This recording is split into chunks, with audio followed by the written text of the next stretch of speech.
সমাবেশ করছে। এই সমাবেশে ইতিমধ্যেই বক্তব্য রেখেছেন গণ অধিকার পরিষদের বিপ্লবী সাধারণ সম্পাদক জনাব রাশেদ খান সহ বিভিন্ন পর্যায়ের নেতৃবৃন্দ। আজকে বাংলাদেশ একটা বহুমুখী সংকটে পতিত, আপনারা দেখতে পাচ্ছেন।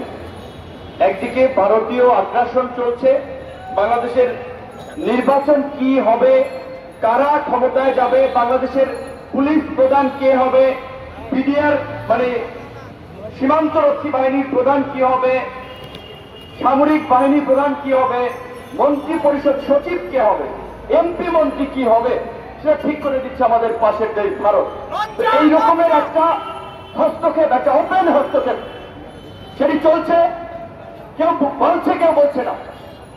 আমরা বলতে পারছি আরো যখন আমাদের পররাষ্ট্র সচিব তৌহিদ সাহেব বলেছেন যে বাংলাদেশের বিভিন্ন নিয়োগের ক্ষেত্রে ভারতের পরামর্শ থাকে, ভারতের সুপারিশ থাকে, কিন্তু দুঃখজনক আজকে এটি নিয়ে রাজনৈতিক মহল থেকে কোন সরব প্রতিবাদ আসছে না, প্রতিক্রিয়া আসছে না।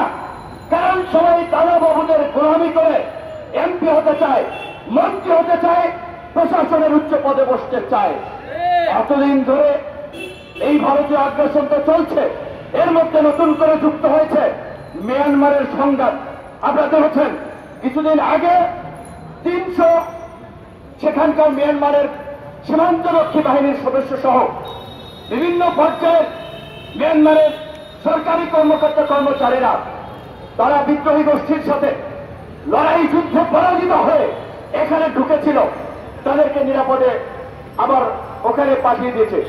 ভালো পারফরমেন্স যারা আছে তাদেরকে পাঠাতে পেরেছিলেন।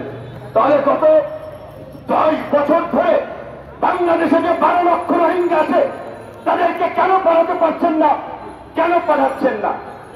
আজকে ভারতের পাশাপাশি মিয়ানমার নিয়ে আমাদের যথেষ্ট উদ্বেগের কারণ আছে।